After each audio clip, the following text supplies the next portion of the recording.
نبی اکرم صلی اللہ علیہ وسلم نے ارشاد فرمایا کہ سال میں 5 شب ایسی ہیں، 5 راتیں ایسی ہیں کہ جن میں کوئی شخص اللہ تبارک و تعالی سے دعا کرے تو خالق کائنات اس کی دعا کو رد نہیں فرماتا۔ فرمایا رجب کی پہلی شب، یعنی شب رجب، جب رجب کا مہینہ شروع ہونے والا ہو تو اس کی جو پہلی شب ہوگی، فرمایا اس کے متعلق کہ اللہ تبارک و تعالی اس رات میں کی گئی دعا کو رد نہیں فرماتا۔ اسی طرح فرمایا عید الفطر اور عید الاضحیٰ کی شب، اسی طرح فرمایا شب جمعہ یعنی جمعرات کی رات، اور جمعے کے دن سے جو پہلی والی شب ہے جمعرات کی رات،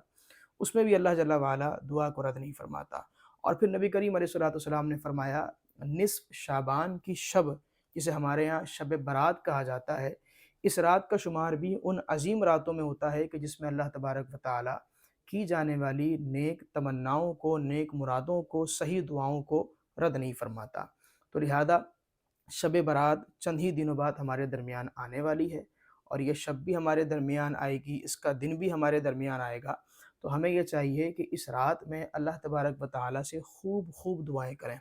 اور ویسے تو شب کا معنی ہوتا ہے رات،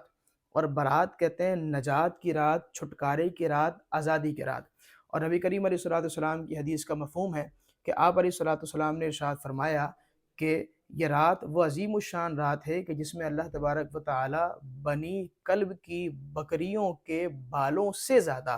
لوگوں کی جہنم سے رہائی عطا فرما کر ان کو جنت میں داخلہ عطا فرماتا ہے۔ یہ جو عرب کے قبیلے تھے، قریش کے قبیلے، ان میں سے ایک قبیلہ قبیلہ بنی کلب بھی تھا، اور یہ قبیلہ بکریوں کی زیادتی کے اعتبار سے بڑا مشہور تھا کہ اس میں بکریاں بہت زیادہ ہوتی تھیں۔ تو حضور نے تشبیہ دے کر یہاں پر بیان فرمایا ہے کہ جس طرح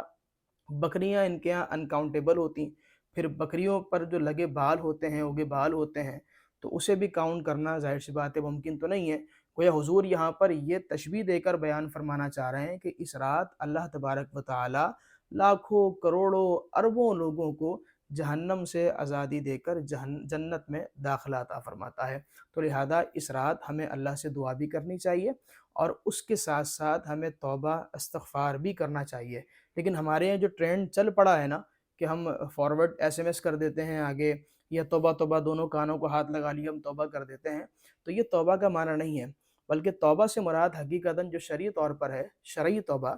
وہ یہ ہے کہ انسان جو گناہ کر چکا ہے اس پر اللہ تبارک و تعالیٰ کی رضا کے لیے صدق دل سے نادم ہو،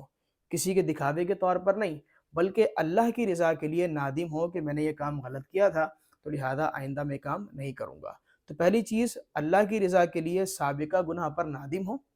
ایک بات،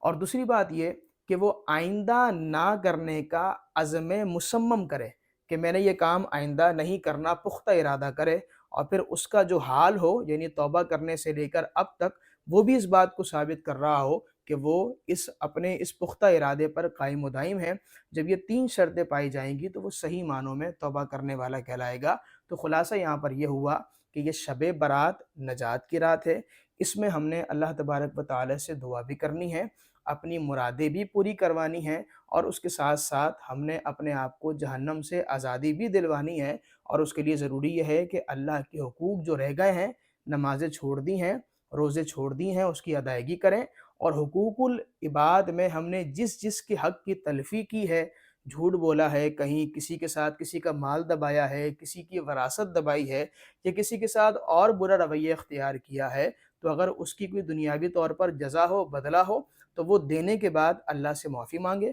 اور اس سے بھی معافی مانگے۔